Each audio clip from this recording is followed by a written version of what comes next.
Believe it or not, uncertainty over how to back up a travel trailer stops some prospective RVers from diving into this amazing lifestyle. So my goal today is to show you some simple tricks we use to back a travel trailer into a campsite. So let's do it.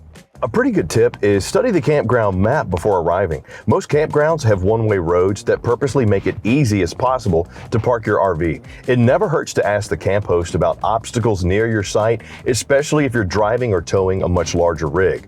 Now, you want to check your site before backing in, just in case you have some obstacles that you need to overcome. You also want to walk around with your spotter and then let them know what you're going to need help with once you're in the driver's seat.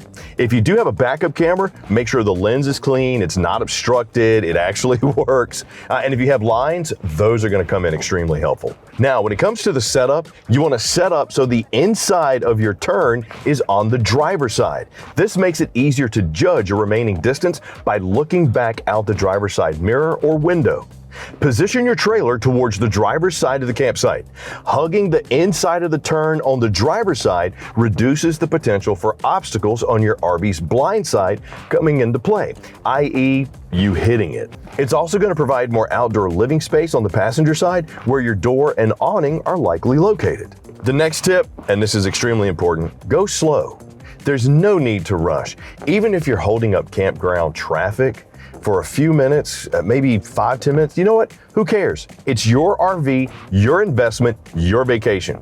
Many new RVers make mistakes because they feel pressured to go faster than they'd really like. So look, every camper that's behind you has been in this situation. They'll be just fine. Next, make minor corrections to position your trailer left and right on the site.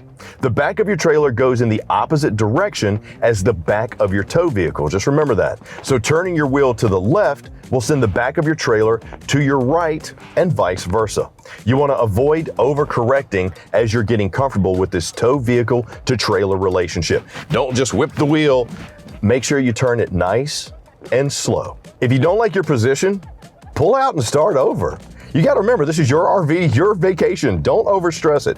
And final tip, probably the most important, invest in a backup camera if your trailer isn't equipped with one.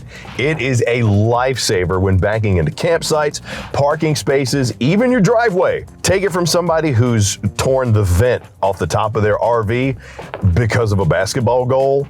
If I'd had a backup camera, probably wouldn't have had a big repair bill. So get that backup camera. Trust me on that one. Hopefully this video is helpful to you. As always, be sure to leave some comments down below and let us know what tips and tricks would you like to see. Better yet, if you have some tips and tricks, leave them, because we'd love to have other folks know them, not just us. I'm Chris Young for Camping World. Look forward to seeing you soon.